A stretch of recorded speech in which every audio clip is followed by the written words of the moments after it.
नमस्कार, मैं जितेंद्र चतुर्वेदी। मौका अविश्वास प्रस्ताव का था और ये सब जान ही रहे थे कि ये प्रस्ताव लाकर दरअसल जो इंडिया है, जिसे पीएम घमंडिया कहते हैं, उसने अपने पैर पर कुल्हाड़ी मार ली है। और वही बात निकलकर सामने आई जब प्रधानमंत्री ने अविश्वास प्रस्ताव पर बोलना शुरू किया। और वो जो उन्होंने कहा, दरअसल वो उस जो टॉयलेट पेपर है जिसने छापा था घड़ियाली आंसू, 1 दिन 2 दिन 3 दिन और फिर 78 दिन, दरअसल उनकी भी कहानी पीएम ने बयान कर दी कि किस तरह से जो है वो काफ़ी पीड़ा में है। वो तमाम दरबारी जो दरबार में ही अपना उत्थान देखते हैं, और आईना उनको भी दिखा दिया जो विभाजनकारी राजनीति के अगुआ हैं और जिन्हें देश तो कहीं दिखाई ही नहीं देता, अगर कुछ दिखता है तो वो राजनीति। और साथ ही साथ उस भ्रष्टाचार और परिवारवाद पर भी प्रधानमंत्री ने निशाना साधा जिसकी अगुवाई कांग्रेस करती है।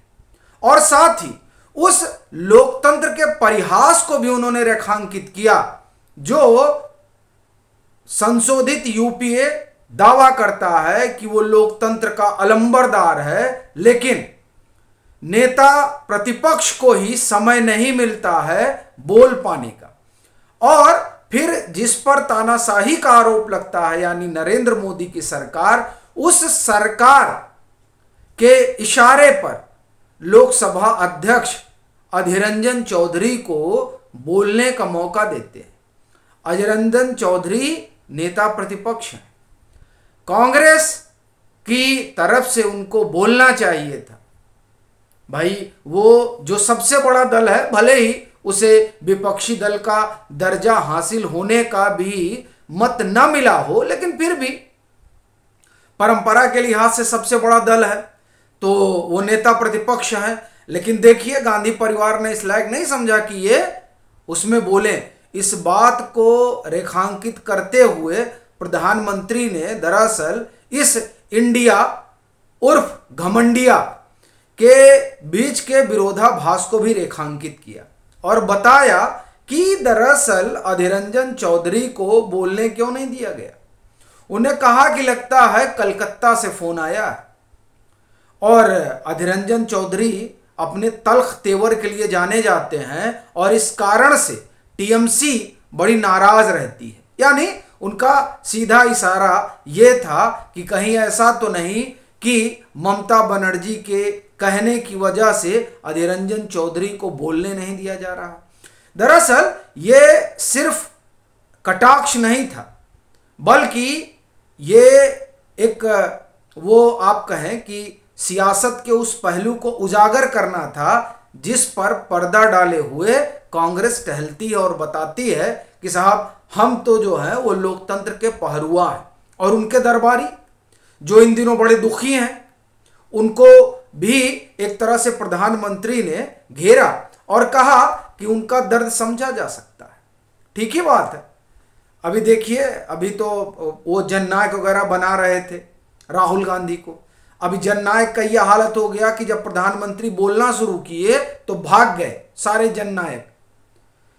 यानी कि जब कहा जाता है ना कि सत्य बोला जाता है तो सत्य चुभता है, तब जब उनके पाप गिनाने शुरू किए प्रधानमंत्री ने, तो वो जो टॉयलेट पेपर छापता है, अब उसको देखिए वो कल क्या लिखता है।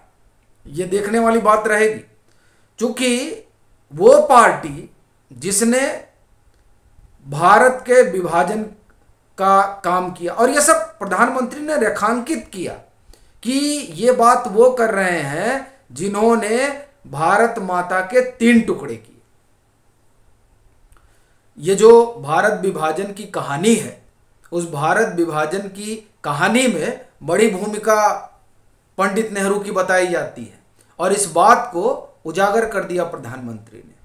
और साथ ही उन्होंने ये भी कहा कि ये जो रो रहे हैं और बता रहे हैं कि मणिपुर में ये हो रहा है, मणिपुर में वो हो रहा है, इनको ये बताना चाहिए कि तब ये कहाँ थे जब मणिपुर में महात्मा गांधी की तस्वीर नहीं लग पाती थी कहीं, और तब ऐसा इन लोगों ने होने दिया।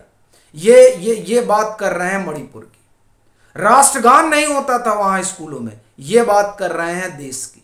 और ये सारी बातें तो चुभेंगी ही, क्योंकि सच है। जो बाहर आने लगा तो कहा जाता है ना, कान में गरम तेल डाल दिया प्रधानमंत्री ने, फिर तो अब क्या ही करते, भागते सब भागे हैं। मिजोरम की घटना का उन्होंने चर्चा किया और बताया कि किस तरह से वायुसेना ने उस समय, आप देखिए कि उस समय क्या क्या करते थे ये अपने ही नागरिकों पर। ये तमाम बातें उकेरते हुए दरअसल प्रधानमंत्री ने उस बात को रेखांकित किया जिस बात को लेकर राहुल गांधी दिल और दिमाग में फंसे हुए और बता रहे थे कि भारत माता की हत्या कर दी गई। दरअसल वो जो उनका बयान था, मैं कहूँ उनके भाषण में जो उन्होंने बात कही थी, दरअसल उस बात को डिकोड कर दिया आज प्रधानमंत्री ने अविश्वास प्रस्ताव पर बोलते हुए कि दरअसल इसका मतलब क्या है, और यह भी बता दिया कि ये जो दिल और दिमाग में फंसे हुए शख्स बता रहे थे वो दरअसल खुद ही नहीं जानते हैं कि उनका इतिहास जो है वो कितना स्याह है।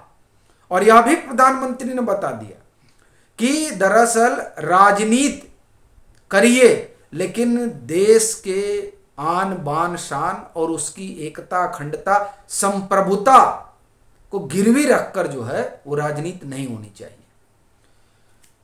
मणिपुर मिजोरम पर जो उन्होंने बताया वो दरअसल इस बात को रेखांकित करता है कि किस तरह की राजनीति होती थी वोट के लिए।